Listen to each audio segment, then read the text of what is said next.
Good. Good. Thank you, Tom Kick, for showing up for this. Thomas Kickus. No problem, no problem. Happy to be here. Right, so who has the VODs and what are we looking at? I think Elmo has everything I have all the scrims posted onto YouTube, Yeah, I have the link. Let me grab it real quick. so it might be easier to review that way. It's only my POV though. We could. Where is it? Did the links get deleted? The links got deleted, I think.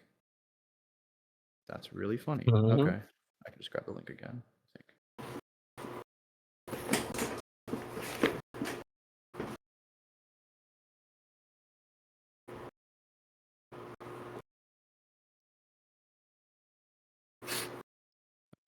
Should I just send it through DMs or is there some place? Yeah, you could just send it to me in DMs.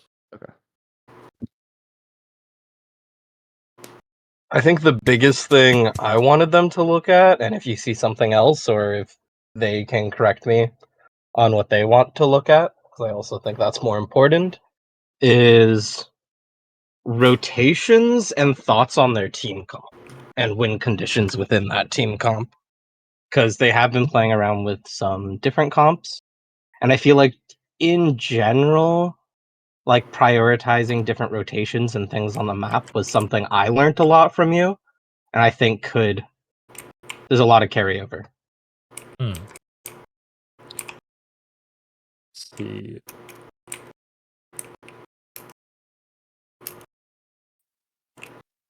Is there any specific games that you guys want to look over more than others? Because there's Yeah, there are a lot. there. So the game 4, I think, would be. I mean, it's a different team comp than what we're running. So if you go down to the very bottom, I believe it should be there. The Scrims Final Day Round 4. I think that's the most recent game we played. So that might be the most useful in looking at like tempo and like maybe like drop location and stuff like that.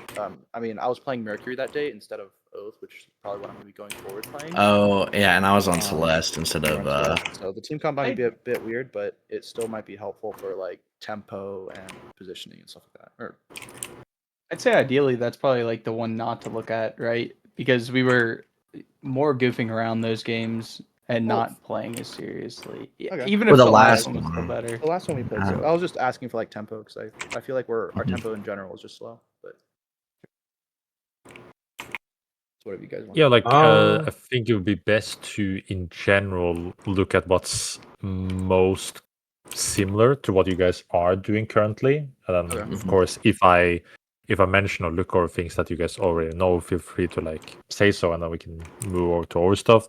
Like I don't know what you are working on in general, but I got some good notes anyway. But yeah, the things like what would you say from these games are most similar comp-wise to what you want to look at, as comp was one of the things that you mentioned, and then like so it would be the scrims all the scrims until the last day is the only time I finished it. So any of the scrim days. So from here You want to and look at down? the most recent? Yeah, we can look at scrim. So it would be Like not day the 3? final day. Yeah, day 3 would be the most recent with the comp that we're kind of running. If Pajama's going back to KP,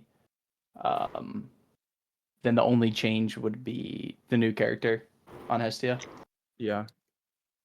Well, no, I'm playing Oath. Oh, you're gonna play Oath? Oh, okay. Yeah. So it would either be Ghost or Brawl would be the difference. So have they round 1, 2, and 3 on day 3? Any other stuff you guys want to add, or we can just start with those? We can start with those. And I was just thinking about the last game on the last day, just because, like tempo. I feel like that would be a good one to look at just for like tempo. And Yeah, stuff. we can have it. I can have it at the end here. I will remember that.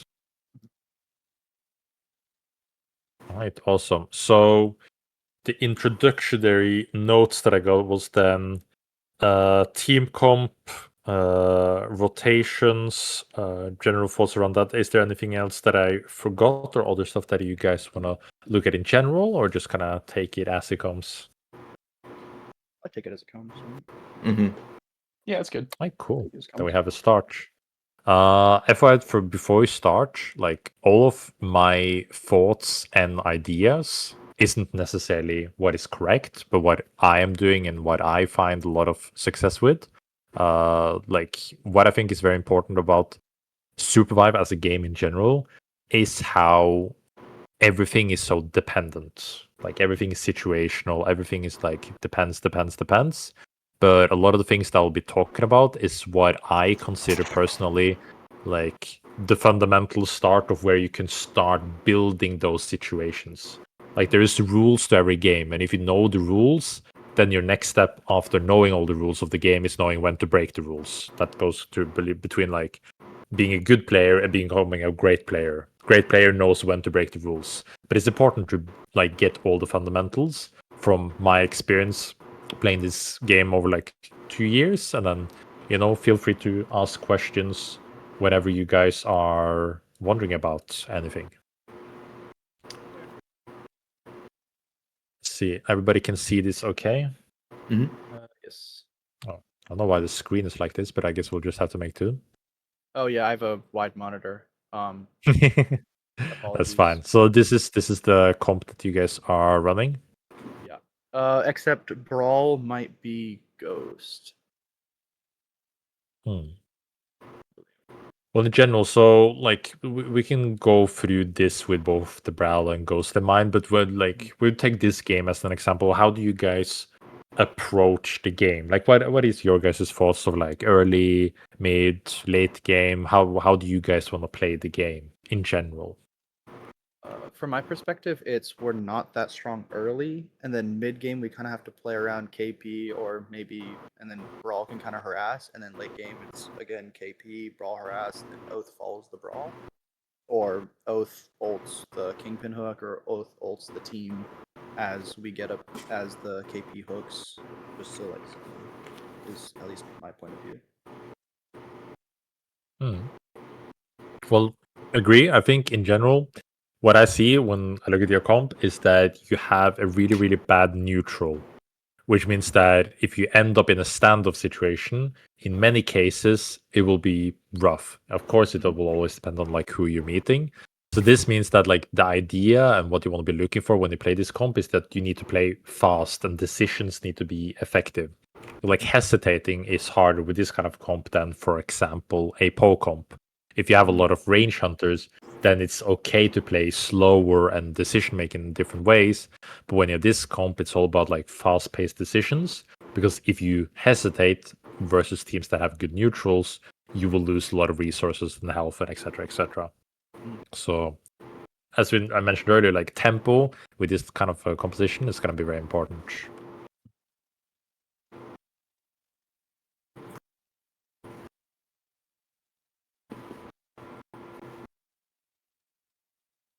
How do you guys usually like to drop? Do you guys have any like drop plans, or is it kind of just from game to game? A lot of the times I like to drop a little bit safer. I kind of like just going where there's farm and away from hot drop locations because we're not really that good early.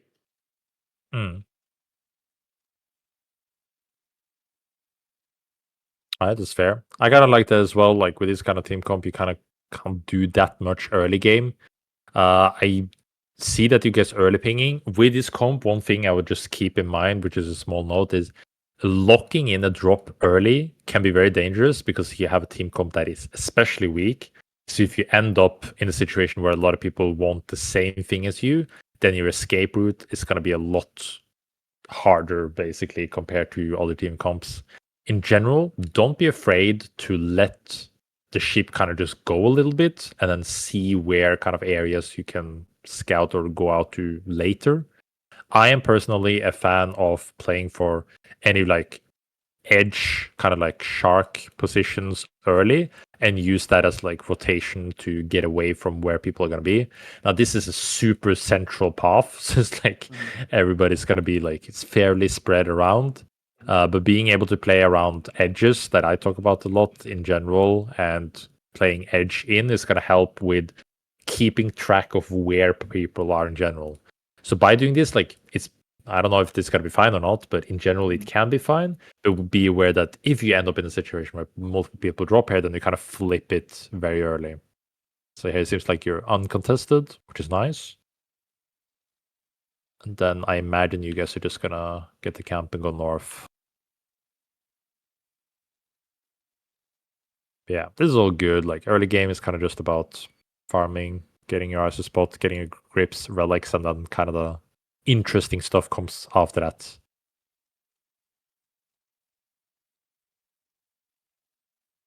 Should have glided there.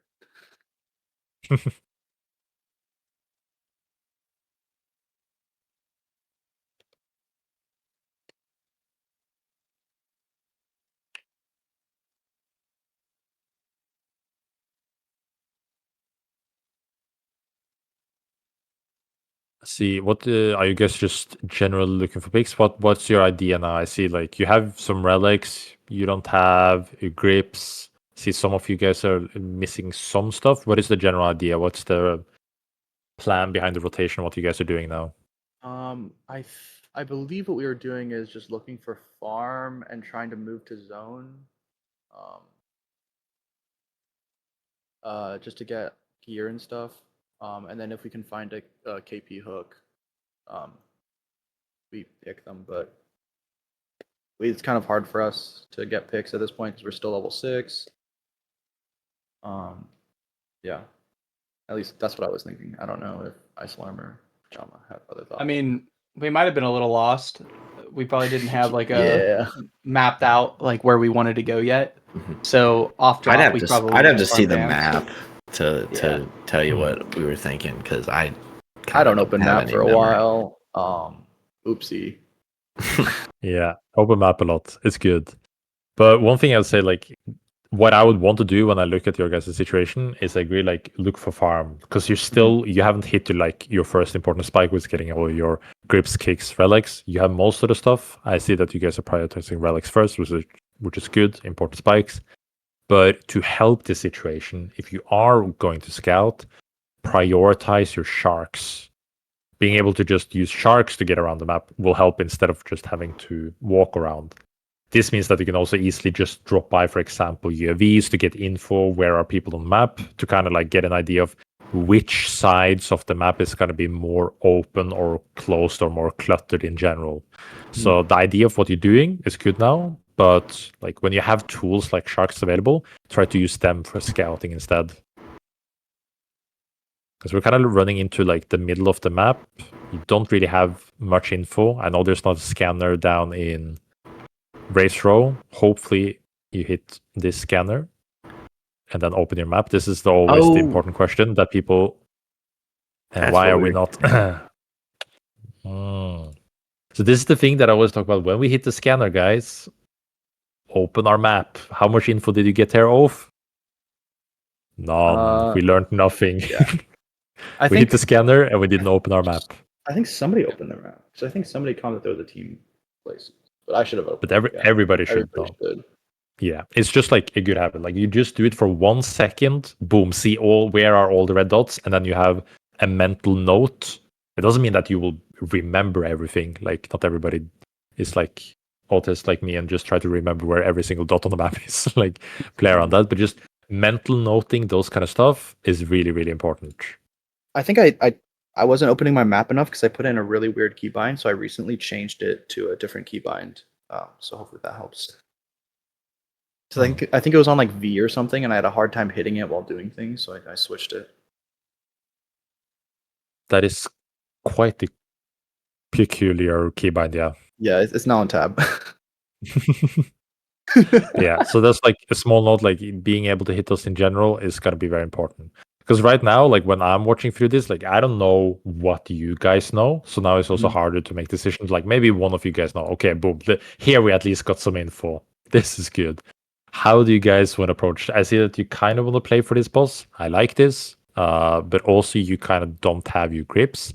So I think we were it's the calming thing where, I think we were calming KP to try to hook it, just like something cheeky like that, and then yoink it that way and then run. 'Cause I don't think we want to actually fight because Exactly. we're not 7. I think that's Exactly, that's what I said. Because this is the thing with your comp where you can kind of break the rules. Like you want to hit your relics, you want to hit the grips, but if you have a KP, it's really chill because you can kind of break the rule here and just try to look for a catch. Doesn't mean that you need to commit for anything. But yeah, so what I would do here, which I don't like that you guys are doing, I would play through this side because you know everybody is cluttered here. So by going this means that you are showing yourself, so everybody knows that you're here, and you're playing on ground. Yeah, you can get pinched because you don't know exactly where people are moving. You knew they were in this area in general, so by moving up here, people can sneak up on this side. So in general, keeping the edges, as I like to talk about in general, like keeping the edges means that you learn a lot, but also you have access to the wall to the boss, which means that you can easily hook it or play through top side or play through bottom side, depending on like what info you gain. And it's easier to Because now you run if move things go into an bad. area. Exactly, that as well. Like that's talking about the edges in general. I like my rule of thumb is that edges are best for catches and looking for stuff in general. And middle, in many cases, are good for rotations because people like to play edges. So middle will often be open in that regards. But of course, it will all depend on the skill level of the lobby.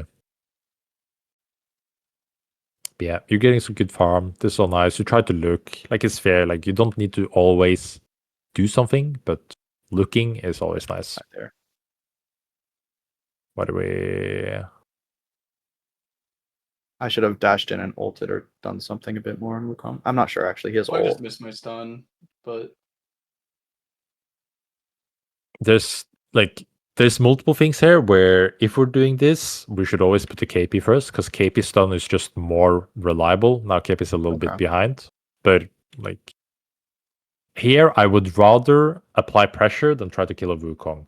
Sure, if you hit the stun there, you could also like off stun, KP stun, CC chain it, like you can, but it's better to play quick on resources because if you go for this, it doesn't work, and people coming behind you lose the resources, then it's like less valuable. So it's kind of like the rule of thumb of every new day and every new night you have a new objective. And your objective right now is getting level 9, and especially gold, because you still haven't got your first power spike, which is all grips and relics. So by trying to chase and using our resources, we're now being late on farm, which if we're too slow, people can come in behind, hear this, take your resources, and then you'll be more behind. Doesn't mean that this will happen every time, but the better people you play against, the more efficient people will be on resources. So if we're late on this kind of stuff, like now that we're also splitting gold, like Oath is getting solo gold, we know that gold is like a flat amount. So by taking camps together, you get more gold value, splitting is for XP value, and gold is the important resource now. So this means we're late on the gold here, which we also could use if we're quick enough to transition into like the top side of Koba and side 38, which can give us a lot more. I think you'll see that a lot where a lot of the times we give up tempo for something that's probably not worth it. Yeah, just like a lot of small things that add up, and then we end up being behind because of all the small things.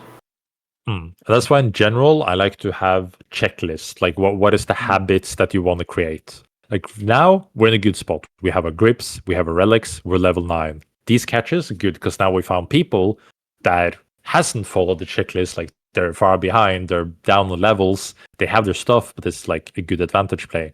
Kingpin. Oh, I missed it. Yeah. But like this is fine. You guys are strong. Like you could just force this fight. I would like to heal your team, like just small notes that I like see here. The moment they jump away, heal on Oath, use this heal, and then while you guys are heal, instantly go back in.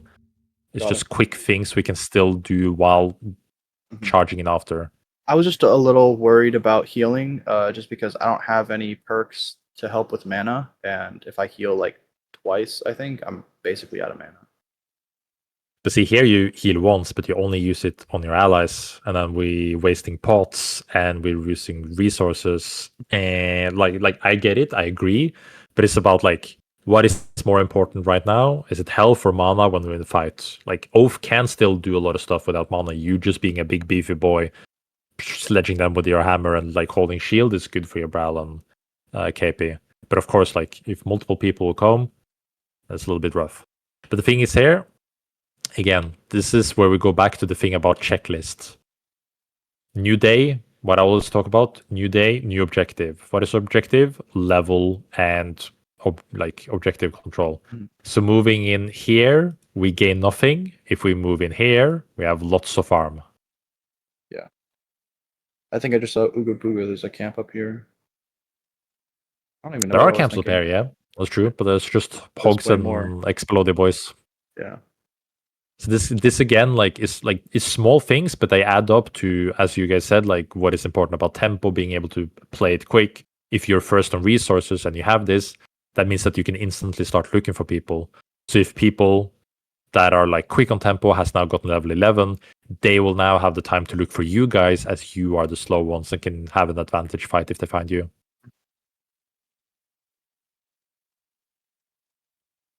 Because we're kind of just, we're playing for like no XP. We're really behind now. We're trying to kind of look for, we see a Bibo with Blink, I'll just run.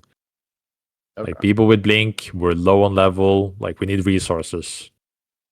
It kind of like goes in the loop where every new day, get your stuff, every new night, can we play for objective? It's like the boring stuff, but when you have it as a habit, it becomes like a clear thing that gives you more room to fight and get catches and extend your lead. Because now you're kind of just sitting on the bare minimum.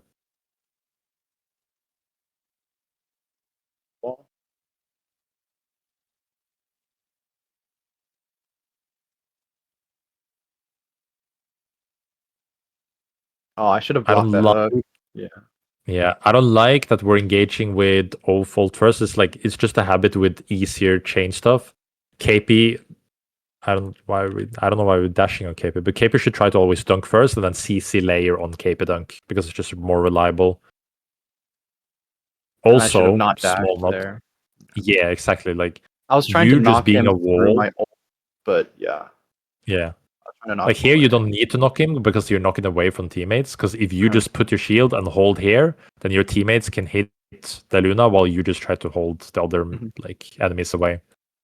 Your damages shouldn't be needed in the case.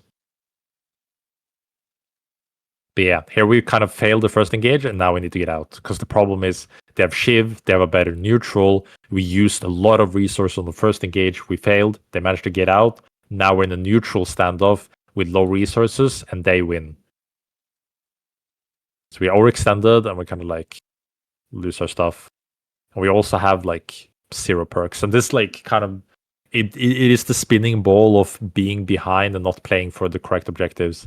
Mhm. If we, for example, on day 3, if we got all the XP, played into Vanegrove, got a couple more, played for perks in here, which you can get your mana perks, then you're level 11, fix your armor at the same time, and you have more resources. Now we're kind of wasting 800 gold on armor repair when we're next to a forge. Mhm. So it's just like a ball of resources getting lost more and more. Yeah.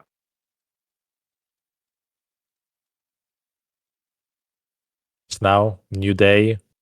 Where are we on new day? We're in the area where there's no new farm. Where's the farm? Here and here. So this is like super important. New day, where's the farm?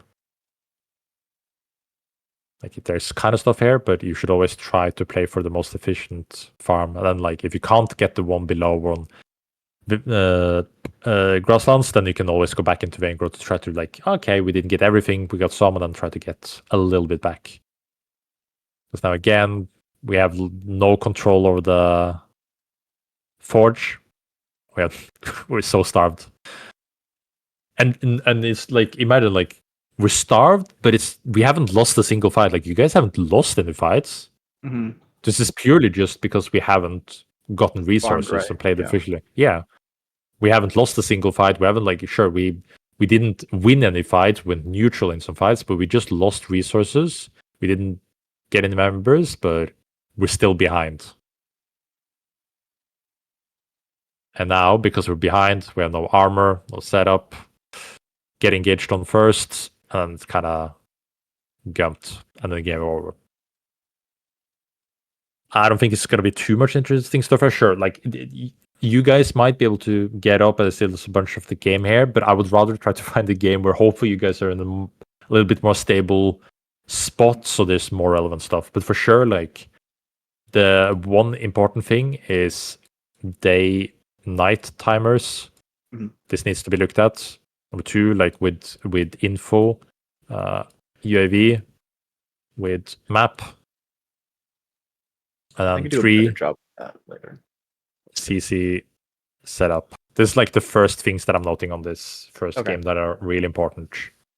It's, Get your is day-night it- timers, UAV info, CC setup, especially with this comp, is very important. It's always KP first, basically. Not always. Like, again, that's the thing. Like, it's always Well, situational. yeah. From the But situations that we saw now, KP could have Ideally, it easily should be KP been. first. Yeah. Do any of you guys remember any of the more stable games, like when we got higher placements? I don't know the exact numbers. Well, there's a game where we got first, but I can Oh. look at the scores. Okay. Let me see we the got first scores. one of the games, but it was a bit rough. I'd rather look at one of the seconds. There was like an early second, I think, where there was a lot of things that could be improved, but you guys kind of had all. I don't want to say all right tempo, but you weren't in a weak position for most of the game. Okay. Your best scrim day was the first one. Okay. That's a question about ghosts. So I'm just boom. This is every you ghost spawn hold that on the up map for a for the people second. that want to be able to play for take a ghosts screenshot on of night that. times. Gotcha. There's Thank you so spawns much. 1, 2, 3, I believe here. There is No. 1, 2, 3, 1, 2, 3, 4, 1, 2, 3, 4, and 1, 2, 3, 4. I believe. Oh, there's correct. also the one right in front of Koba's, like the directly north yeah. of Koba's. Oh yeah, true. This one. There's this one here. My favorite one because it's cheeky and nobody grabs it. If you're poverty, that is free food. Yeah. Right. This one I guess ends in 11th. Yeah. But you guys have a specific game that we can have a quick look at it now with Ghost as well. So it kind of changes the dynamic like a little bit, makes your neutral a little bit better, but still fairly similar. Where your neutral isn't super strong because your only neutral tool is kind of KP Ghost Laser. Oh yeah, that too. Yeah, like KP Hook and Ghost Laser. So like you don't have a lot of neutral standoff, but you have more pressure tools at least.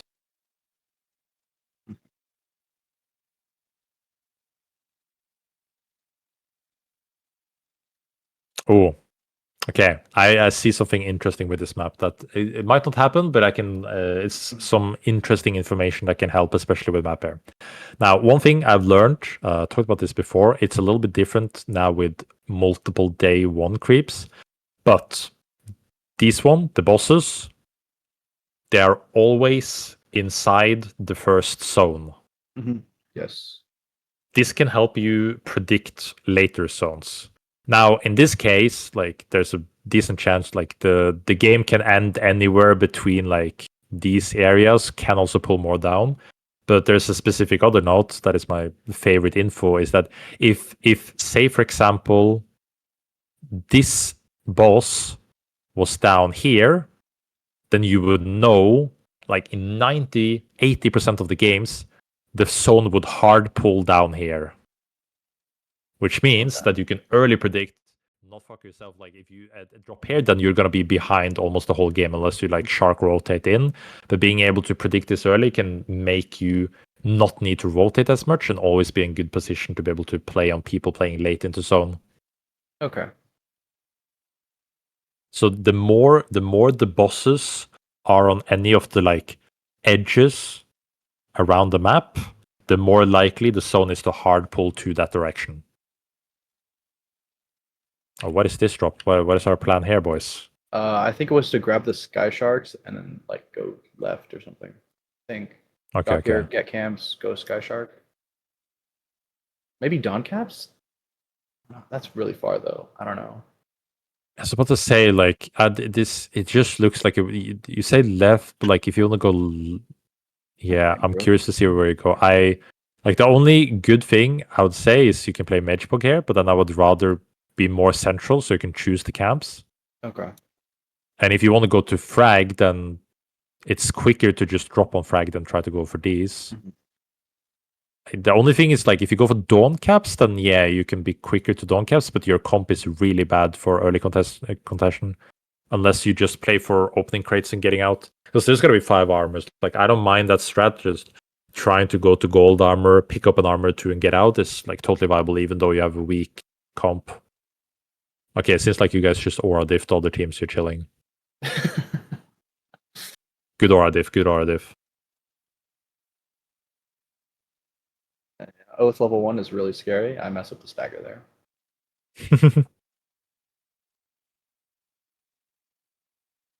Is this the current patch or old patch? This is old patch. Old patch? The Yeah. only current patch is the last day of scrims.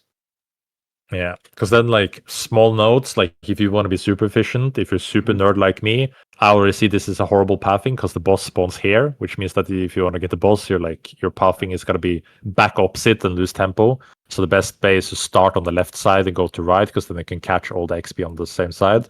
Now the funny thing is Sky that Sharks that you can just take the camps, go Sky Shark.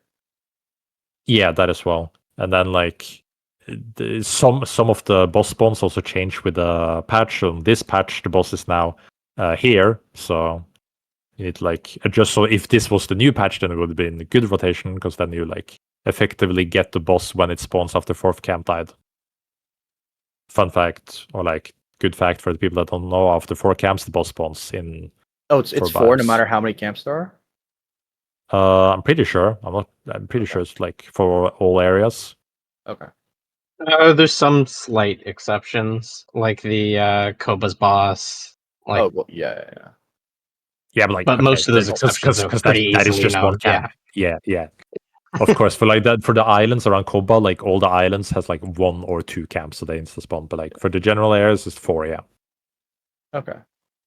Yeah, so this is all patch, and now you kind of like, it's a small thing, but then like you're losing tempo, you're losing like advantage on the map by needing to run all the way back to get the boss there, and then all the way back to Vein Grow, because in this area, when you want to farm, your relic shop is like the Vein Grow. So it's just a lot of running that you lose time on. At least you got a base vault to kind of help out with 3k gold. If we hit it.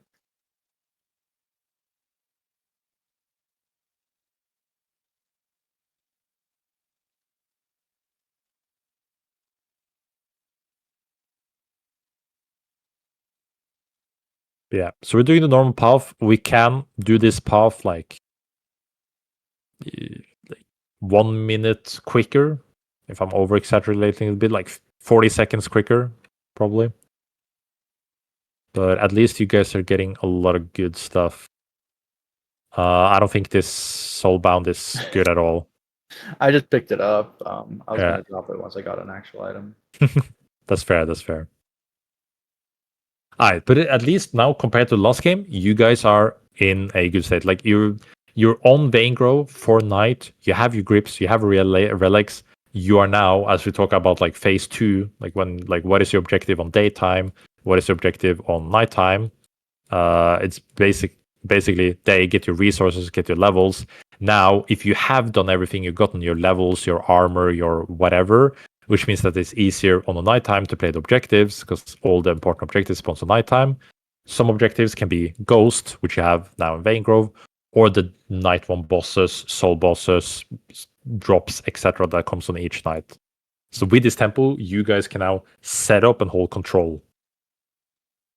And you get a respawn beacon. Merry Christmas. But at least you can play it to get level 7, and then, like, again, the small advantages build up, which means that if you get the boss, you get level 7 advantage, which means you can pressure teams if you find them early. I hope we hit this UAV after this. Should we hit this UAV for just some quick info? Also, since we see sound on the left XP as side. well. Yeah. XP, Does info, XP everything. matter on the UAV or like a Yeah, little because bit. you're all 7. Okay. It's very important. Like you would be level 7 now if you hit the UAV. Mm-hmm. Everything matters. So imagine if you're level 7 here, then we're not afraid of this team by any means. Like we have 2 level 7s. Now we have all. No, yeah, Kingpin is not level 7, but we don't care about Kingpin level 7 really. It doesn't matter that much. Okay, at least you get it now. But yeah, this is the thing about like early ulting on Oath. Because in here, when you're using your resources on the tank doesn't care. If Felix gets ulted here, he's like, happy boy, fuck yeah, they used resources on me, like, haha, idiots, kind of thing. Like, but if this is a ghost or like anybody else in your face in the ult them, then it's like, oh fuck, we gotta do something about it. Like Felix, he wants to take your resources. Would you say it would be better for me just to like jump on their ghost and ult them instead? Like I see them coming in and I dash at their backline to ult them. Yeah, 100%. Okay. Like you can counter engage here because the thing is, if you look at the position, Kingpin is a super good neutralizer against Felix. So, I'll go a little bit back here. Like Kingpin is super good at neutralizing. So in this case, when he goes in, if you react to this, you don't have I could parry dash right now. and then dash, yeah, right? yeah. Parry dash, So right? like you can parry with this. Your Kingpin can neutralize Felix. You can instantly go. Either these guys are then gonna have to dash out, which means that if these guys are out, you can just turn on Felix together. Or they don't do it, and you can just jump them together with your ghost and deal a bunch of damage. Oh, also because It's all about thinking about like guaranteed stun if I grabby them. exactly, and this is like the thing of knowing your role in the team and knowing the role of enemies. Like Felix here, his job is like, okay, I'm going to try to take all the resources. He just wants the attention. If you give Felix the attention, then he's winning. Kingpin doesn't care about giving or taking attention. He's a neutralizer or like a pick-off side, which means that he can happily take that trade with Felix while you guys win on the other side. But here we just like the ghost should not hit Felix because we're never killing the Felix here anyway. Ghost should focus on getting space away so Seth and Ghost can't go on you guys. Gotcha. I go on Felix again, which I shouldn't do. Like this is an example of like you guys are in a good spot. You have your resources. We could have been like a little bit. We could have ult a little bit earlier and not be like walking away from our base camp and all control. But also when we have this setup, it's important knowing like what is the roles of each hunter, team comp wise and your team comp wise. It's not only understanding what you guys want to do, but what the enemy wants to get out of a fight.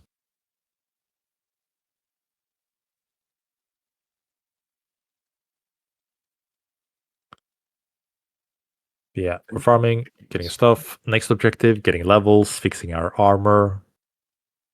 Oh, I found some peeps. Let me go back a bit. And they're looking for farm. You know there's a team behind. These guys are getting pinched. This is fine to look for. We're going a little bit deep here. This is a situation where I respect trying to look for the angle, but the information that you have right now is that there's 2 teams here, and you know there's a team behind you because you saw them take the base camp. So you want to try to use as little resources as possible because there's a high chance to get pinched in the middle. Okay. So your job here as coming in as the third party is trying to look for catches. But here you haven't like taken account of like what abilities are available. Mm-hmm. If you want to go in like this, you need to know that the ghost doesn't have dash, or you need to know that the Brawl doesn't have rewind or dash or ult or whatever. Because engaging like this is like kind of wasting your own resources in a situation which could turn really bad. And then I see about turning KP. Yeah. And then like I see KP trying to engage on the Shiv. I'm sad to inform you that doesn't work anymore. Shiv doesn't get countered by KP anymore in any way, so smiley face. But so Oops. like yeah, it was like if you want to try to go on the Shiv, you need to hit a grabby. If you don't hit the grabby, then the Shiv should technically never be hit.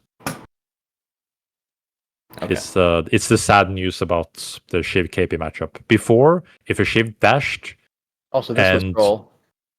I probably shouldn't have rest here at all. So I saw the crows coming and I knew something. Yeah. This is like your balls are massive. I respect it, but like it's very realistic to get this. And then the recall. Oh, that was this game. That was this Oh, game. yeah. Oh, I that's didn't look bad. where I was recalling to. That's my bad. We got lectured for it. Guys, then I remember failed my to pod use your raise. F keys. F keys saves lives. Oh. I'm gonna pretend I'm not seeing this again. But like a little bit similar to game one, but what is important that we see in this game compared to the other game, one thing is roles in fights. Mhm. Like knowing what the enemy and what you want to do. By knowing what the Felix wants to do in that situation, we can like be in a good position as we are. Like, because as I said, like you can play the game as smart and calculated as you want, but if you don't know how to win fights, then those leads doesn't matter. Mhm. So making sure that we get through both sides, and then the small things was like, I gotta remind you guys, hit the UAV, info, XP, everything, kind of get it. Also, don't be afraid to like play around your base camp, because you had base camp advantage, knowing that you're like a slight XP off level 7, being able to play for the night one boss, which was available. Like if you have base camp control, it's so much sustain and like things you can play around. And also having KP, just trying to look for catches, should be too quick on giving away your space. But in general, some improvements, from game one, but other stuff that is more important. I'll just keep it going to game 3 unless you guys have any questions. I did send you a game that I think might be worth watching at some point. So it depends on how much time. Like, I think it's a second place, but it also covers some of the end game stuff. Oh, Yeah, we can go to round that one? now. Okay. Oh yeah, we got 2nd, 10th, 2nd, 11th, I think. That day. Yeah, we can look for this.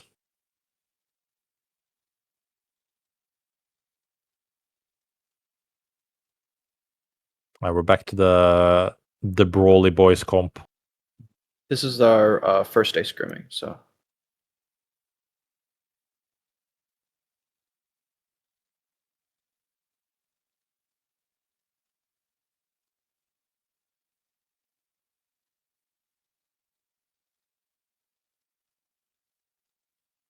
Who do you like better in this comp, Brawl or Ghost? Ghost. Ghost. Okay. I think Brawl is like a horrible competitive hunter. Okay. But I know the NA peeps will fight me on that. No, And Brawl's OP actually. No, I'm sorry. I think like having a core of Kingpin off is really good, but your neutral game is just really, really bad. If you switch out the Brawl with like Tetra and you have a really good comp, because Tetra is like Biz now, or if you can go like Myth is good, or like Ghost works, but it's just like a little bit weaker. Sure. Or stuff like, what is another good example? is Shiv still worth it or no? No, I don't think so.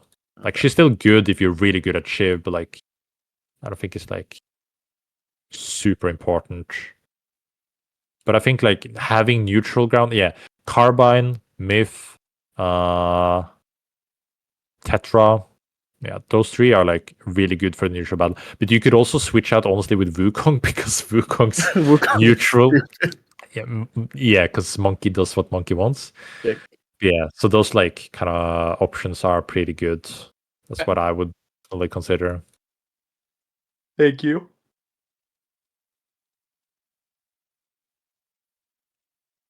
Yeah, careful about like the early lock on drop.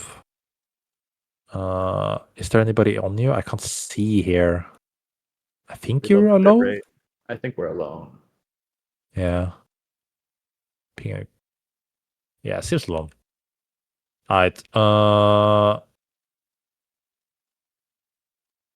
Okay. I don't know if you guys are doing the full sweep here, but note that this is bad pathing. Again, if you start on the left side, I don't know if this changed on this patch, but the best pathing in this is start on the inner side, go through top side, go down. When you're in the middle, get one person to go a little bit earlier. This spawns the boss here, and then get the last boom. That's like kind of the most efficient route. Okay. Unless they change where the boss spawns now.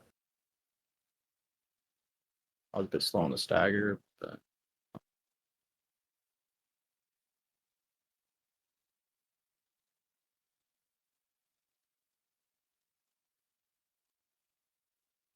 This is like small tempo notes, but it's good to just get a habit of knowing where the boss spawns. Because now you're gonna you go left side. Now you're gonna have to run all the way back on right, get that round. But it's not a horrible path this time, but could always be a little bit better to save some seconds here and there. And now we're going back to the walls. We're wasting a lot of time. Like for example, if we want the vault here, we can do this into here, to make a path together that makes more sense to be able to save as much time as possible. Mm-hmm. Taking just a day and okay, if we drop here, where would we path? Do we know where the boss spawns, etc. I probably just need to learn the boss spawns for every. Yeah, it's just good knowledge to have in the back end.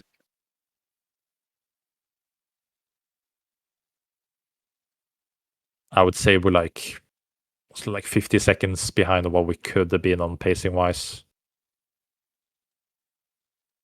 Kind of also somehow lost all our armor while doing this, so we're gonna have to. Yeah, I stood on the thing for fun. Surely we just stay in the forge and just fix our armor, right? And we just don't run around with broken armor, right? Surely. Surely. Surely we wouldn't just run around the map with broken armor, right? It's fine. I'm sure this guy will fix it at some point.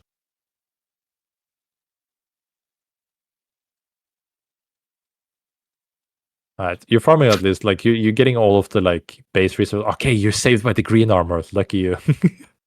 Oh, I instantly cancel it on accident. You can also hold up the shield at the same time to block for yourself. Yeah. I didn't know that at the time, but I do now. Good. Oh, I didn't see that. This guy hasn't been playing Dead by Daylight. Nope. Both of my teammates played Dead by Daylight.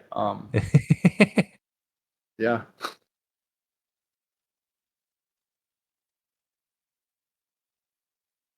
Yeah, this is all pretty good. We're a little bit behind on night one bosses, but sometimes with this kind of a pathing, as long as you can get your levels and set up, night one isn't super important. You get it set up at least. Oh, why are we not recalling, boys? Holy chungus, look at our base. Oh, why are we not recalling, boys? Oh my god. I don't think we saw that.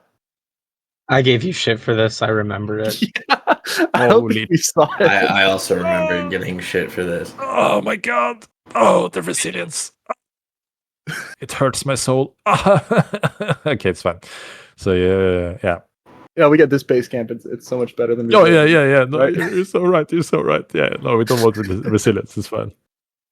Yeah, so this is the thing with opening map and being aware of our surroundings. Just FYI, that would be always checking what are the bosses, what is in the area.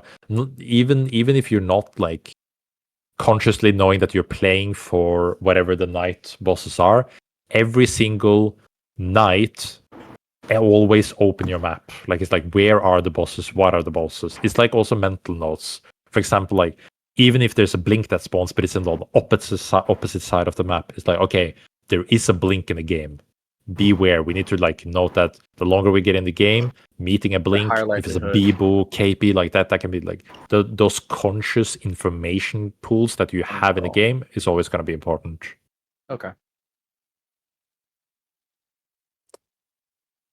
Yeah, should we hit the ring here instead of... Yeah, I think I tried to clip it and I was like, oh, I missed it, whatever. It's fine, I'm legally blind, it's fine, I saw nothing.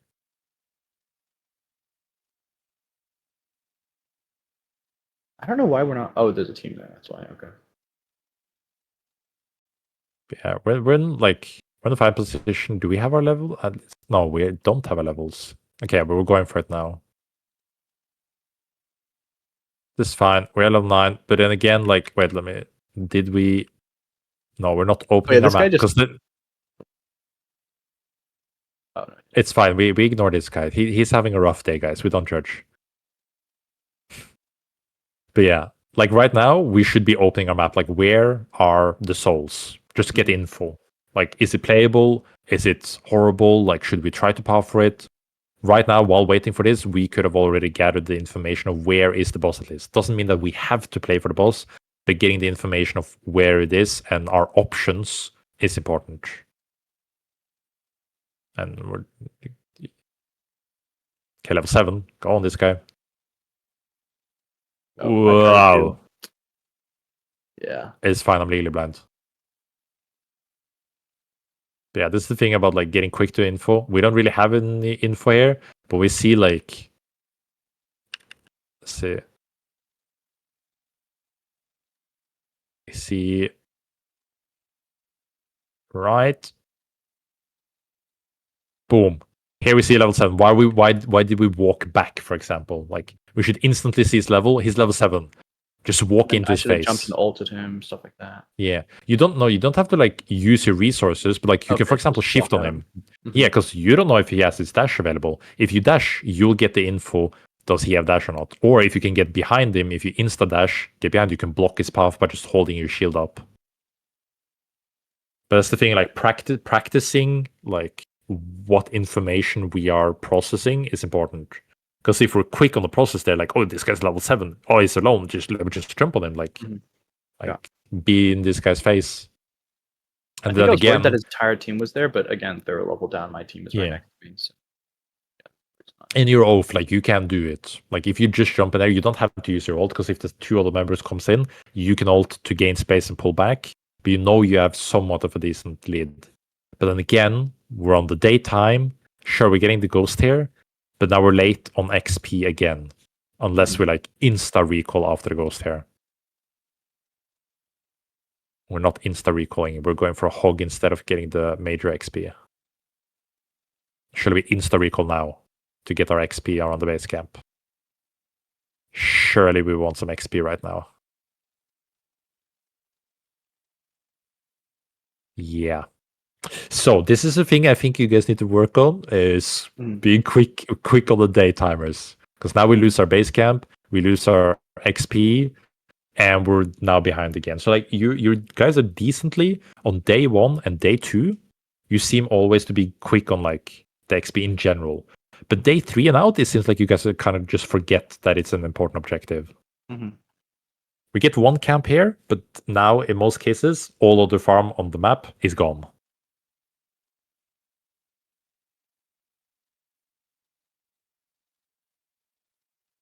And we didn't even check the map at all to see where the souls. There's still a soul on the map that we could have played for example, instead of kind of just goofing around the Koba.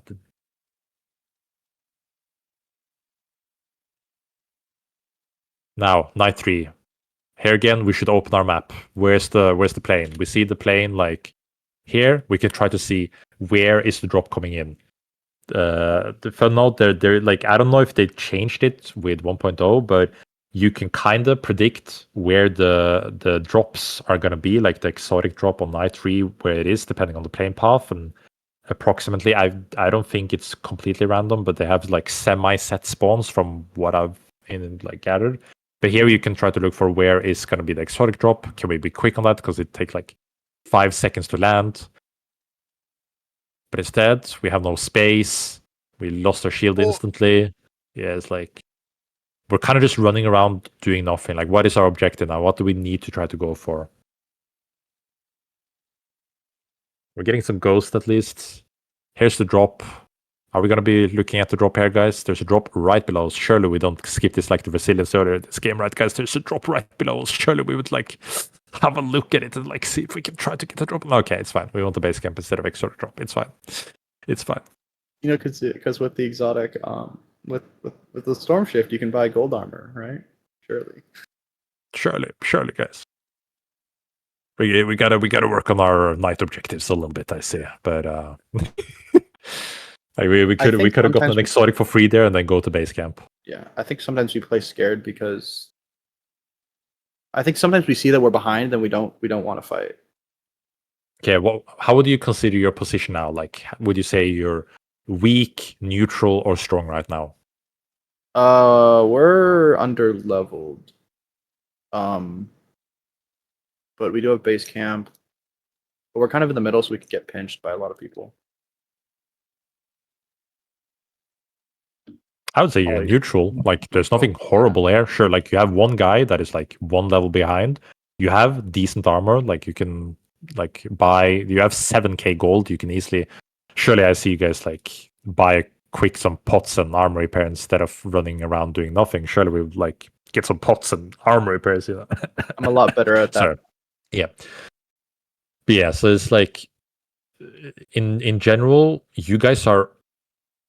You gotta practice a little bit on the off engages, but it's fine. Yeah. But in general, you guys are often, from what I'm seeing, in like a decent, good position.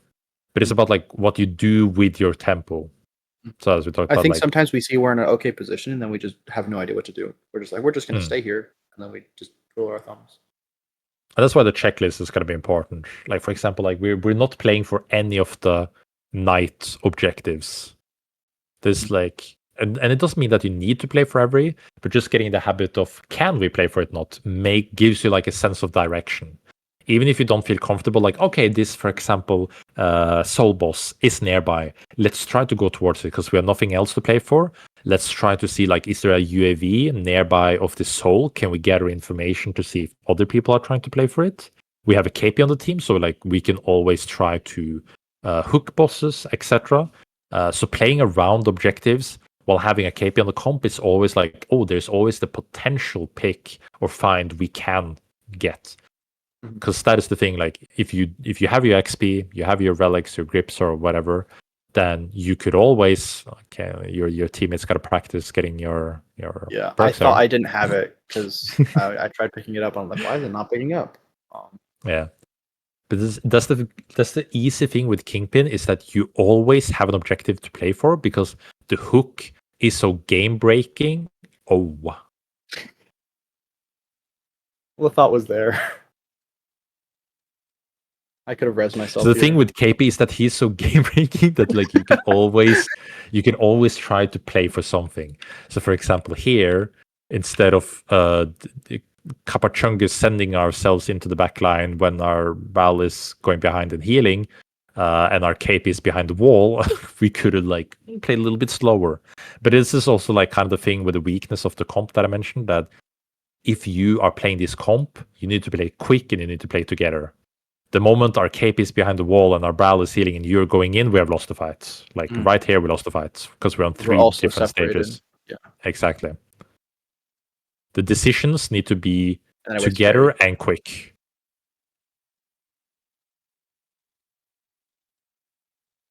So again, like executions on how we do the team comp is going to be important. You're not in a horrible spot. Like all the resources and thing you have, you're in a decent plus spot. You're not in a bad spot. So taking these fights are fine if you take them correctly. So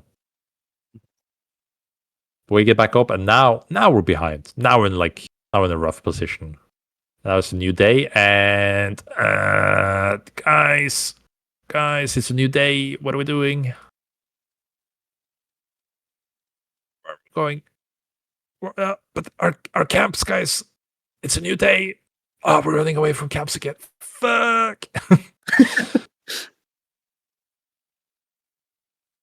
Okay, we got one kill. Nice. So that's just a visual bug with it glowing, right? Yeah, that's just a visual bug. Okay, we get to pick also stuff for free at least. So like we're not now already like with the catch. We're in a decent spot. The habit thing, like being able to get XP, is important. Sure, you can say like, but we got kills. Like the kills that we get now is more luck than like skills. Like we found a good third party to get a catch. This doesn't always happen. So making sure that you have good habits of getting your checklist done for like day and night is going to be important. Right now we're in end game. We're kind of just sitting on low ground. I don't like we're just sitting on low ground. We know there's a team here. We know there's a team here. What should you do now? Like, what are you thinking? We could go up into, so we stay in zone, but we don't get pinched, like up and to the right, like that little island. Up and to the right. I'm not sure. Multiple stuff. You could go here. You could go here. It's like get high ground, get better position, or you can pressure them from here. It's a little bit more risky, but don't stay on low ground if you can get on high ground. I think Playing there's from two high teams ground will fighting always the be better. top left. I think that was 2 teams. I think. Or if I do go in, it's because I think there's 2 teams. Well, currently we see one team. We're still staying on low ground. We see a most want behind us. There's good pings. This is a scary, like if this is all patch and somebody's sitting there, you're dead on dunk. Yeah. So checking with hammer, just using a range. But again, this is a fine position. Sure, technically, you're kind of in the middle, but with your team comp, holding this space is good. Now your neutral is bad, but when the zone closes, if somebody stays here with the zone closed, this is then a perfect angle for you guys to quick engage together. If it's opposite and somebody's here and you guys are on low ground, you have no options to go because they have high ground, and in most cases they will have neutral hunters which will be able to hold you. Yeah. So at least your position is pretty good now. Our team calls to check here. We probably should I don't just like hold this. that, right? Yeah, we could jump. Because this, again, we're not checking, we're being lazy. We're giving away our spot, which means that if I'm a team on this side and I see you guys leave, boom, they will instantly take your spot. We were lazy, boom, there's people here, and then we're in the middle, pinched between 2 potentially.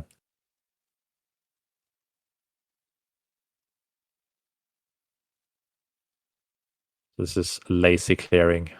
We lost the game for that, JJ. But yeah, being patient and holding, like end game is all about playing position into like the moments. If you are able to, as I say, hold this position, and like I know it's visual, but it's probably like 1 or 2 most wanted. But being able to hold this position when the zone closes, knowing that if somebody's here, or if somebody is here, or opposite, if you know this is clear when the zone is closed and somebody's here, that means you can play this place because you know nobody's on your back. Yeah. Late game is all about like gathering information to give yourself options to play.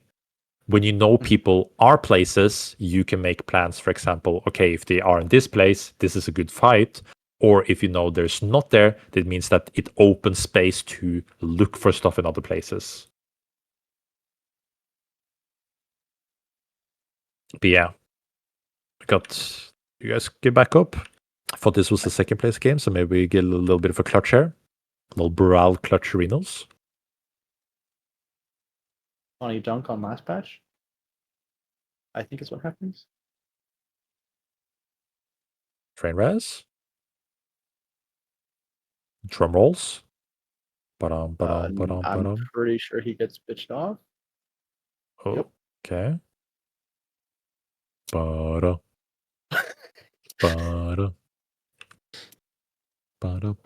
Do you just survive the whole time? I think so. Okay, nice. Okay, so we can look from this position. This is good. You have now what we call a giga position. You get this farm, you have high ground, you have base camp. I don't understand. I cannot fathom how nobody in this circle has just taken your base camp. Like, but you guys have it, which is giga. So you have a perfect position in circle. Now, what should you do? Buy potions, buy armor, and yes, try to block them from coming we in, right? love to sit on 0 resources. Yeah, I'm a little bit better about that now. I got yelled at by multiple people to buy potions and armor. It's good. It's yelling of love. Okay, this. Wait, do you know what you hooked? It was a Zeph because Yeah. he ulted. But yeah, This is again a little like small notes for positioning again, where I also dashed away. you from as an oaf shouldn't have to stand in the backline. Like when the hook is coming in, your goal should be walking forward while you're ulting. The ult is good because you angle the ult towards where they can come, but your end position should be after the ult, stand here, hold shield, so they can't help. I think I And also then could have dashed behind him too. I just stood there and let the hook land. Yeah, because like being able to like CC change and hold the enemies from coming in, like it's a good hook, good dunk there. We're hopefully not splitting too much. Nice. And here, Don't worry about that. yeah. And now, instantly, regroup. What is next thing? Brawl, don't get Brawl Brain. Come back, regroup. We see most on the bot. Or hold, like, now it's all about playing the pressure points. If you can keep on holding this top side, it is super good. Because this is like, if you manage to hold the top side, this means nobody will be in your back, which means you get more free options. I should probably prioritize armor over potions here. I would prioritize potions. Like, sure, your armor is important for damage reduction, but at the end of the day, your health is more important than your armor. And like, what you should have is, if we play the game a little bit better patient-wise, we should have the armory per perk. Mm. But yeah, these guys, we got to give space. This is bad. This is bad, guys. There's good hooks and there's bad hooks. Sadly, this goes in the category of bad hooks. Why is this a bad hook? Well, objectively, they just dive us. They're just really stronger than you. Secondly, this team is going to want to third party you. This guy is going to want to third party you. And all hell is going to break loose. If you're looking for hooks, you need to make sure that you have the space to isolate the area. Now you get the kill, which is good. But this is again like, we are being lucky because this guy is being bitched by a team here, and this team is some reason not moving in. So this is like always what you try to think about in like practice environments, is that this thing worked, but did this work because we did a good thing, or did it work because other teams did a bad thing? Yeah, exactly. We should So be and this this is but we're yeah. not. Okay. in a This situation is like like important that. moments. Like, Yes, what sir. do we do instead of throwing the hook? Like, I know I've got like the itchy trigger finger, and I just want to throw a hook at everything I see. But like, what should we do instead? Because I There's feel two like they're things. charging at us. Yeah. Yeah, there's two things. I'll go back to it.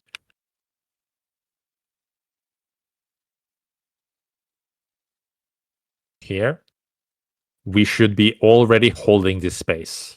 If we're holding here, people don't want to cross, because with this front here, you need to use resources to get onto you. So if I'm the team above, I see that there is free space that I can take. Mm-hmm. But if you guys already hold the space, which means that they have two options, either they go on you guys or they go on these guys. And the thing is, if I'm this team, I'm playing through right side. Why am I playing through right side? Because I can play high to low instead of playing high to high with a cross, which can be held. And an oath can easily hold this. So the problem is that you gave them space to get the choice, and their best choice was just taking the space. But if you were standing here already, their best choice would have been right side. Okay. Even though you guys are weak, using resources, you guys can hold that flank. Like jumping into oath KP, I would never do that.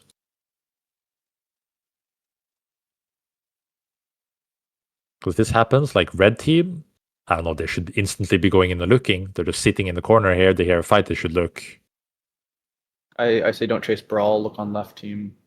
Yeah, this is good. Like you're holding position together. This is all well. Now we need to fix our armor. We have armor repairs that we're not using. We need to loot the boxes. I would also check how much gold we have. Can we pack up the base camp and then follow a team? Now, where would you guys follow I up? think I called trying to pack base camp, but none of us Yeah, checked. you did. We had no gold, I think, at Yeah. this point. And that's we fine. didn't You have don't have enough. gold, you don't have gold. But yeah, the important step is, what do you do now? I'm saying you should follow a team. Do you know why you should follow a team and which team you should follow? No. No. Probably the team. We go around left, right? Or because we see there's a team on the right that wants to come over. There's a team on the bottom, so if we try to cross on the right, we could get pinched while in the abyss. Or do we go Abyss because we have 3 dunk characters? Yeah. I don't know. Okay, I'll explain. So I would go through right side, but not because we are going to cross the abyss. We're going to Do they force have to? somebody else. because Got we're it. forcing the enemy to go over this. Because the thing is, if you guys go Oh yeah, here, the closer storm. exactly, and if we go here, if you remember the team comp, this is like about being aware of what they have. I saw at least the Krista. I saw more range hunters, which means that they will have an advantage over water and on land, which means they can easily like play with space on you guys. But what we also saw earlier is the red team, that when we're in the three-way standoff, it was orange, red, and you guys.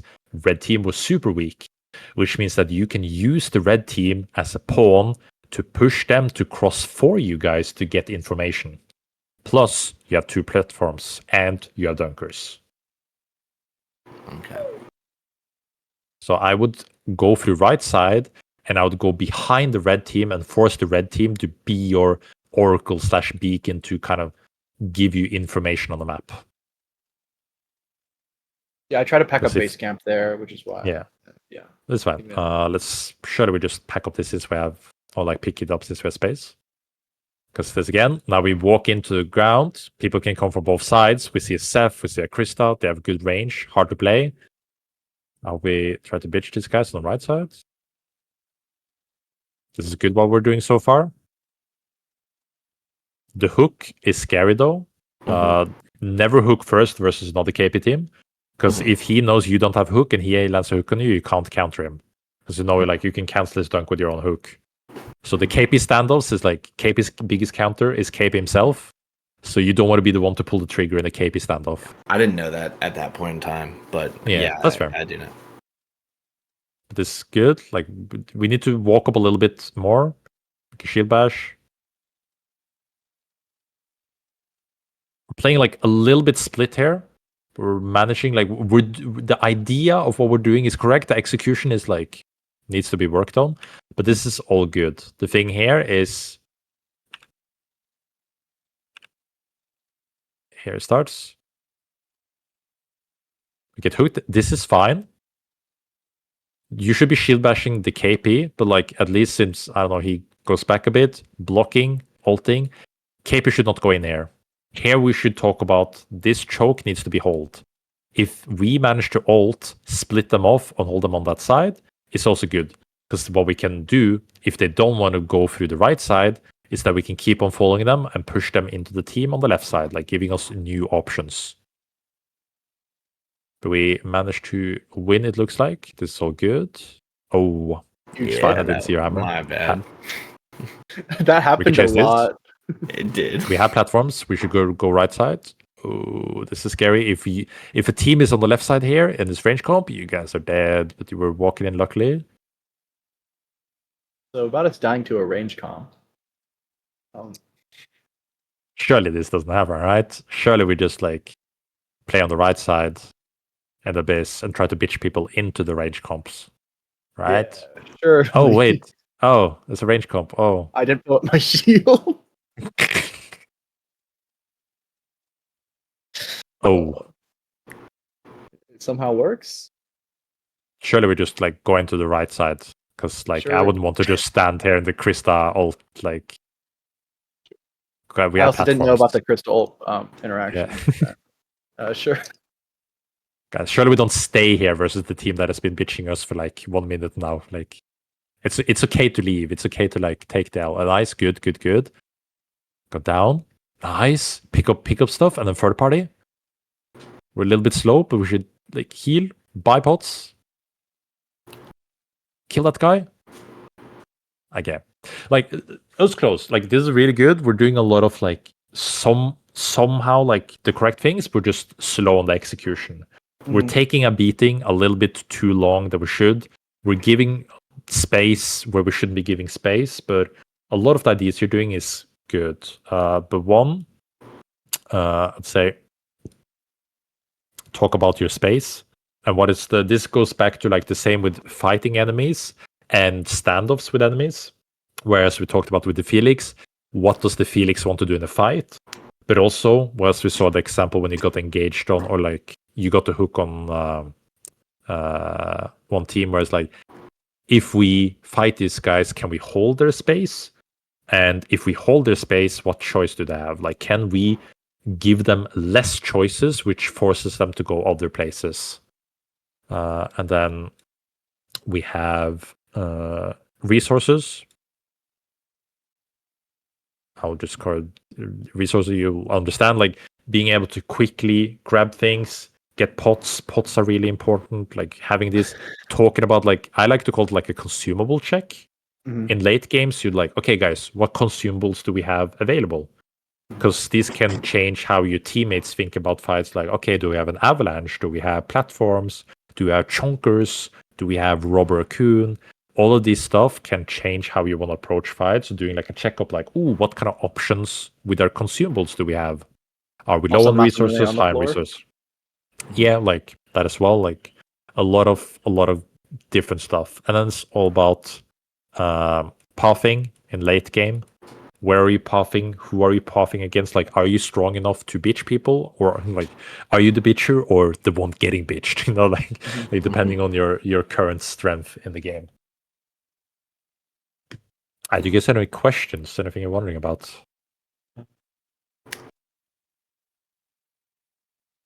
What's some advice you have? Just like general advice for like keeping high tempo. So I think sometimes when we have like good pathing, it's a lot of the times just slow. Have a checklist. Okay. This makes everything easy. There's the thing of like high tempo comes from habits, as we talked about, like your habits on day timers, night timers, and knowing like what is our next goal. Because when you have to think about what the next goal is, that uses time, which you need to make decisions.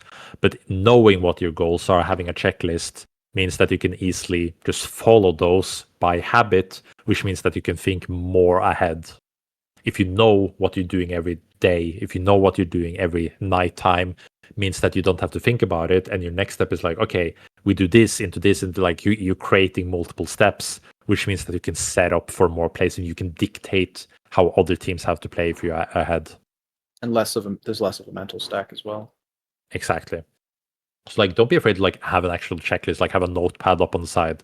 Yeah, Yo, guys, it's daytime. What do we? Today? Yeah, and it's good. Like just getting the habit of it, because the moment that habit is set and you don't have to look at the list anymore, that will already help with your tempo. Like, okay, we have our levels, we have our grips, our consumables, our stuff, and then when nighttime hits, like all of this is checked. Nighttime, boom. Oh, souls are spawning. This is where the soul is. Oh, let's path here. Let's look here. We have everything we need, which means that you don't need to like get something before you make an action, if that makes sense. Yeah, that makes a lot of sense. Would you rather us just be like quicker on everything, even if it's not necessarily the right decision in the moment? Just always be gunning towards something. Okay. Hell yeah. Like being in the habit of doing stuff will always be better than being slow. Because if you are like you're always doing something, and especially if you're doing that thing, even if it's stupid out of your mind, but if you guys are doing it together, then it's so much easier to just see what went wrong.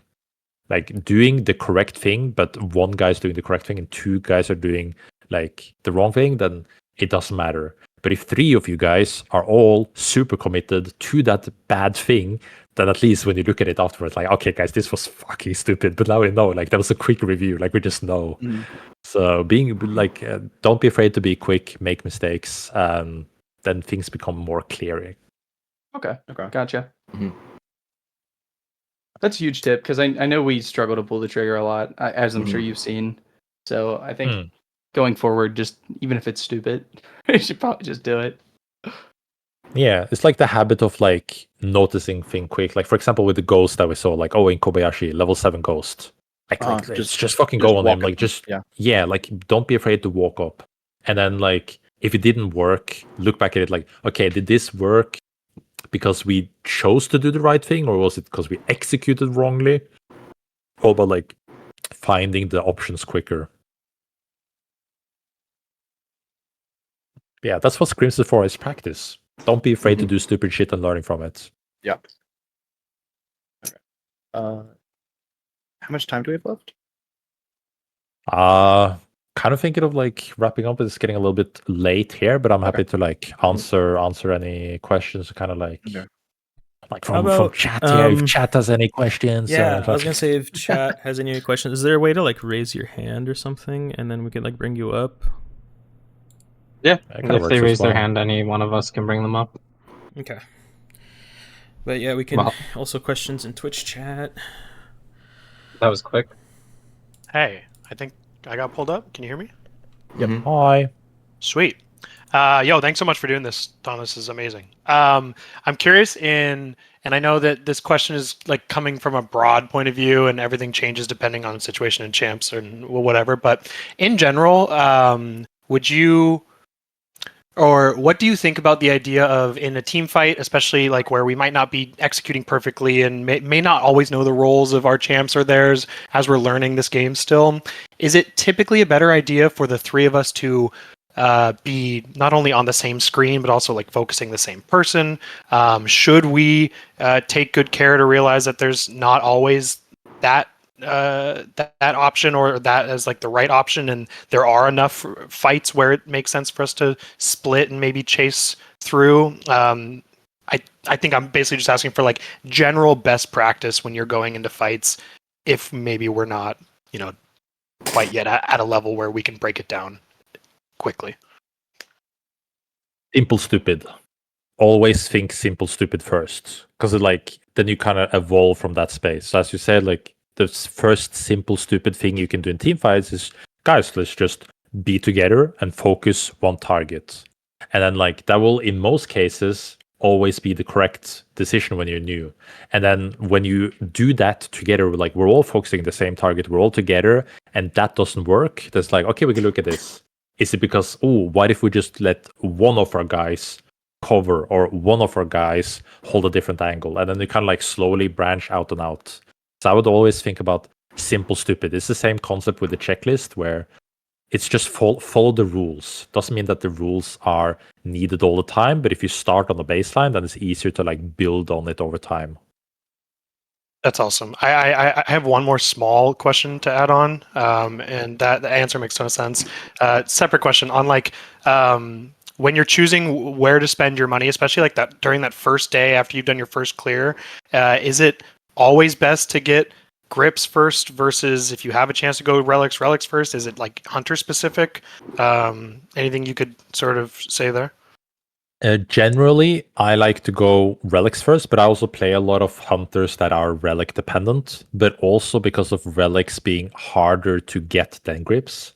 Like the normal shops are everywhere, so you can always get grips, you can always get kicks, but the perks and the relics are just less accessible. So if you can get them first, I would say they're more beneficial. Awesome. Thank you so much.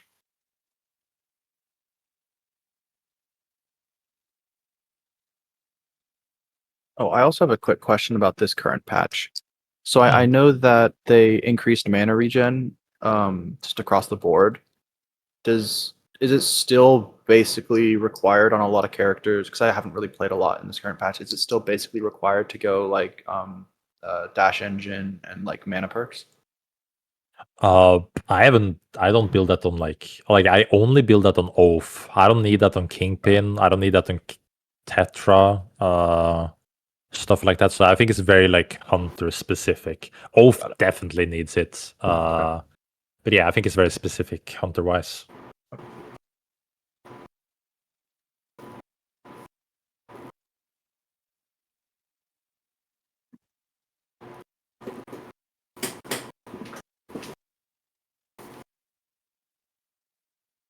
Any other questions from anyone?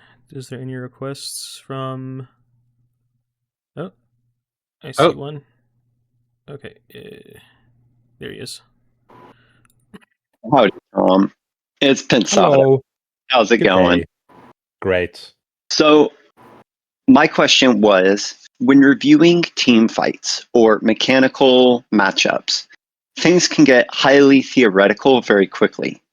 How would you recommend people review these things so the theoretical can become more tangible and easy to understand? So I would say like in the concept of going back to simple stupid, like you go back to individual hunters. When you look at team fights, it's quicker like, buddy, we should have done this, that. Like it's all situational team fights. But I like to go back to the core of like, okay, as we looked at the example with the Felix, what does the Felix wants to do? What is his job in team fighting? Or like if you're Kingpin, what is Kingpin job in team fighting in general? And then you start with building what your job as a hunter is. And if you know what your job is and what other hunters' job is, then you start connecting them slowly together. Like how do they interact? And it kind of like, again, builds from simple stupid to become more and more complex. Yeah, great. That's pretty similar to what I was explaining to my players, where it's like, what's your perfect or ideal situation for your character? And then what tools do you have to enable that situation? What tools do your opponents have to prevent that situation? And how do they interact? And so then the theoretical, it's still theoretical, but then you have tangible goals at least to think about. Well, great. Thank you. That's it for me. All right. Misfit in Twitch chat has a question. What do you do when you're playing catch up and there is no spawns to catch up? Do you just cheese a team and look to third, or what do you do? Yeah, in like when you're playing catch up, it's like it depends. One, what do you have available? It's like the next step. Okay, if it's nighttime, are we nearby daytime spawns where we can try to play for some camps, or do we know like it's hard contested, or is it like, oh, it just turned day, we're fucked, camps are gone, we kind of just have to sit and cheese? So it's about like what options do you have. I would always want to try to look for, do we have farm on the map? Like, can we find a sky shark or something and try to just run around the map, find any form of resources? And after that, it's kind of like, okay, can we cheese somebody? Like, what tools do we have to cheese or set up if you just are really far behind? So I think the more far behind you are, the more like creative you have to be. So I think what Misfit's trying to ask is, 'cause he added some clarifying stuff. Like, let's say it's endgame and like it's like final circles, and like you're just, you know, maybe you're like everyone's level 15, you're level 11 or whatever, and you're just behind, you know. Like, what do you do in those situations? And there's no crown, and nothing to farm. No, then it's cheese and third party. Like, you always want to try to put yourself in a position where, if you know where people are, like, okay, if these guys start fighting, because you in end games you will often have an idea of where everybody is. So putting yourself in a situation where, okay, if these guys start fighting, we can look for a catch. In most cases, if you're that weak, it's like hard to go for an all-in third-party fight, but trying to snag kills from people fighting or then cheesing people that are around is going to be like the most important things you can try to do in end games. Third parties are usually like the go-to because there will always be some sort of fights. Yeah, because like, correct me if I'm wrong, but like at some point you have to win a fight, you know, and you could just be in such a bad, like, let's say you're behind on levels, you're behind on farm, you're behind on gold, you're behind on items, and then you just have like really bad positioning in the final circles. Like, you're just gonna have to like hand check them at some point, like regardless of your disadvantage, you need to win a fight to get back into it. So yeah, I like to say, I mean, something I've said pretty much to every team I've ever played on is, if we're behind, we're on gray armors, we're level 10 on day 3, and we just don't have many options. The only way we are going to get power, I mean, before it was literally powers, is if we take them from someone else. If we want gold armor, we have to rip it off his body. So find a way to get his body near us, and let's take that stuff, because it's really the only option. Same with XP. There's no camps around. Yeah, because the second thing is kind of like, even if you can't get the third party, if you're nearby people fighting, like, oh, maybe they forgot to loot the box, and you can like pick up from the box and like whatever. Yeah, just like even in whatever... like Prime NA scrims, I'll find gold armor laying on the floor, and it's like, okay, sure, it's 50%, but I have grays and I can go repair this. Merry Christmas. Now my team looks strong. Yeah, just whatever little advantage you can find, use that to win. Any other questions from anyone? Oh, Yoiko has a question. Oh, I think a lot of what you're saying is really solid. Obviously, for like if everyone's playing optimally, but I feel like there are sometimes, especially in like norms or ranked games, where another team kind of griefs on you, will like chase you across the map if you get into a bad fight instead of like doing camps and stuff. I know that puts them behind in the game. But in the moment, it Yo, feels really Aiko, terrible. Yeah. Your mic is really struggling. Oh, jeez. Do you wanna? You could either try to fix it or type it in chat. All right, I'll help.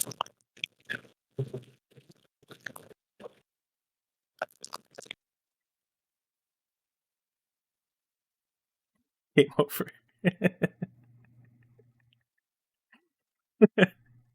Dude, this is how all call-in shows go. Someone's got a scuffed mic. It just has to happen.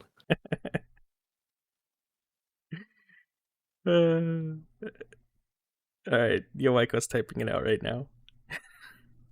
Just go back at Yo Aiko. Just go back and watch the stream pod. It sounds like an underwater chip eater. It's like perfect clip for that.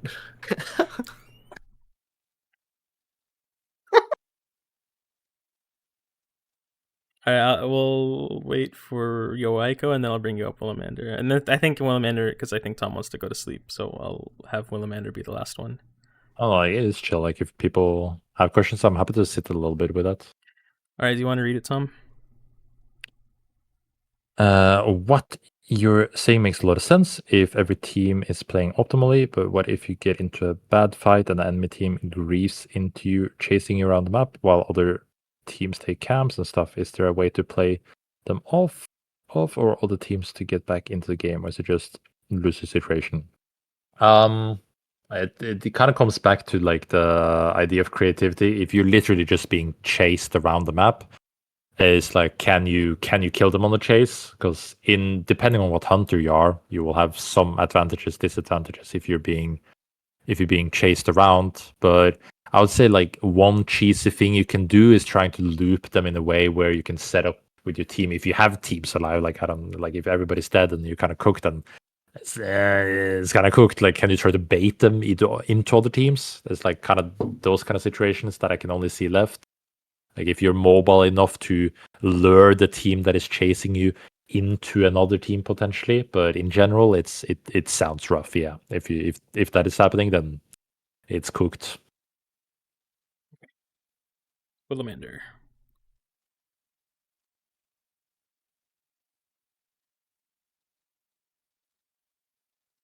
You're muted, Willamander.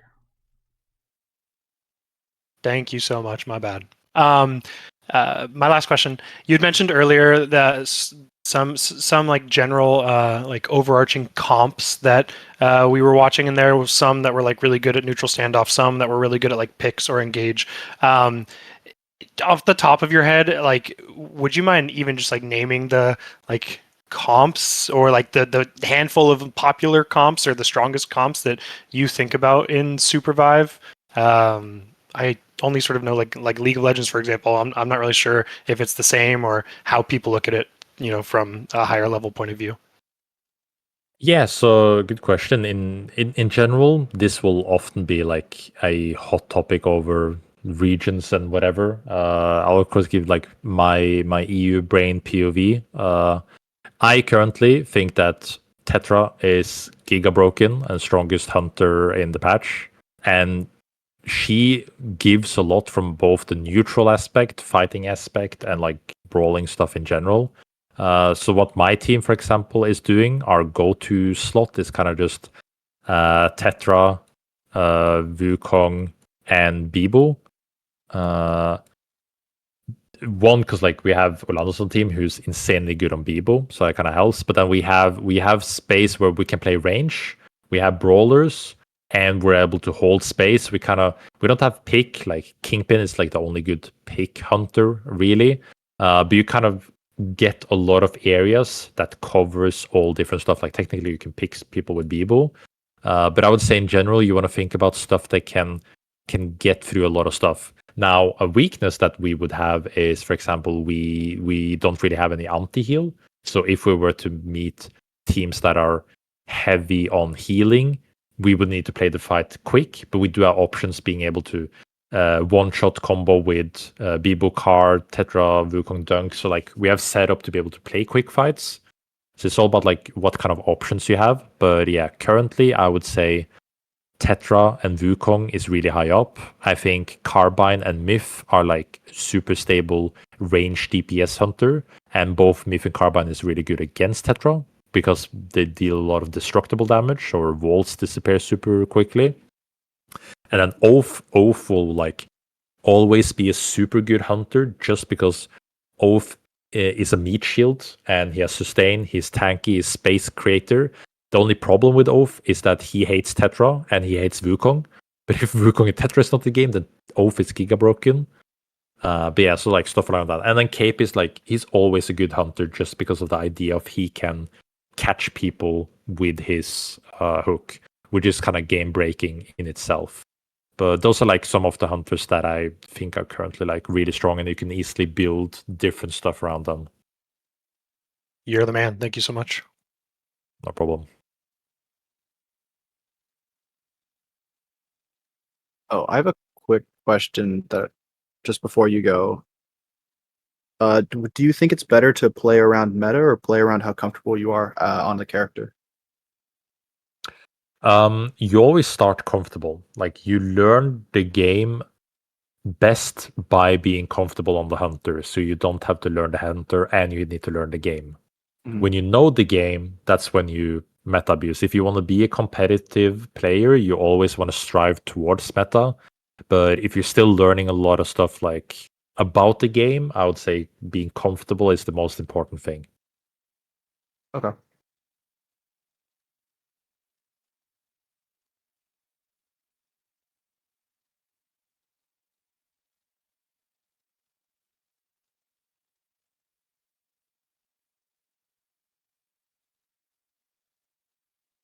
Awesome. Thanks again. Anybody else? Yeah, no worries.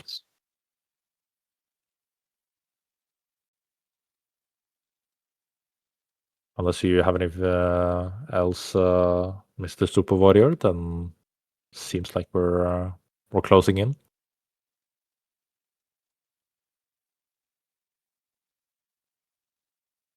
Just hit oracles and repeat. Yeah, hit oracles and repeat. Like hit them all the time. Get info. It's a 30-second cooldown, right? And people see that you hit the UAV, but then counter is that you see where everybody is, unless people are smart and buy Oracle. Guys, always buy Oracle immunity. It's broken. But if you can get info, it's great info. Just hit it. If you hit it and you see that basically nobody shows up on the map, then you in the stop hitting future, it. that game you just stop. Okay. Yeah. Like there's of course a chance people are just sitting in the bush at that time, so like you could see them later, but like then in general, if you literally gain nothing or you gain like information on one team, then giving your own info away by hitting the UAV isn't worth it. Also, that's a big point on like sitting in a bush when you're doing nothing. Like say night one's about to end and it's about to be daytime, and you're by camps, you're ready to farm. Sit in a bush. Don't just stand there. There's no point in that. Yeah, because if people hit the UAV and you sit in the bush, they don't know that you're going to be able to take the farm, so you can fuck over people's tempo by that because they think they can